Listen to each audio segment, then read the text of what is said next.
শুধু তোমাকে ভালোবেসে শুকনো নদীতে ডিঙি ভাসিয়েছি মোহনার কাছে এসে, শুধু তোমাকে ভালোবেসে দুমুঠো আদর ভিক্ষে চেয়েছি দরিদ্র এই দেশে, শুধু তোমাকে।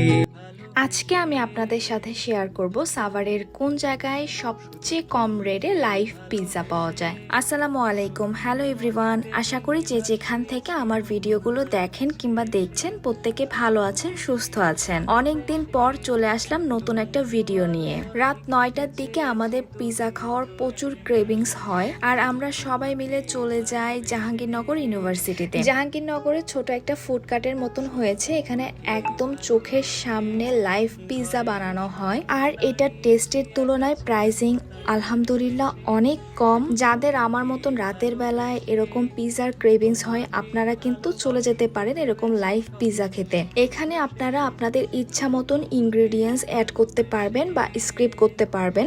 আমরা ওখানে কতক্ষণ দাঁড়িয়ে দাঁড়িয়ে পিৎজা বানানো দেখতেছিলাম। পিৎজাটা যখন ওভেনে দিয়ে দেয়, তারপরে আমরা একদম খোলা আকাশের নিচে বসি। আমরা যেদিন গিয়েছিলাম ওই দিনকার পরিবেশটা একটু অন্যরকম ছিল। আমার কাছে রাতের বেলা খোলা আকাশের নিচে বসে পিৎজা খাওয়ার মজাই আলাদা। সারাদিনের ক্লান্তি শেষে সবার সাথে এরকম খোলা আকাশের নিচে বসা, আমার মনে হয় এইটাই ক্লান্তি দূরের সবচেয়ে বড় একটা মেডিসিন। গল্প করতে করতে আড্ডা দিতে দিতে আমাদের পিৎজা চলে আসে। পিৎজাটা প্রচুর সফট ছিল, আর প্রাইস পড়েছিল 250 থেকে 300 টাকার মতন। আমার এখন ক্লিয়ার দামটা মনে নাই। আমি যতবার এই ধরনের ফুডকার্টে খেতে যাই, আমার একটা কথাই বারবার মনে হয়, এমন একটা ছোট্ট ফুডকার্ট যদি আমার থাকতো, আমিও যদি তাদের মতন একজন উদ্যোক্তা হতে পারতাম, তাহলে কতই না ভালো হতো।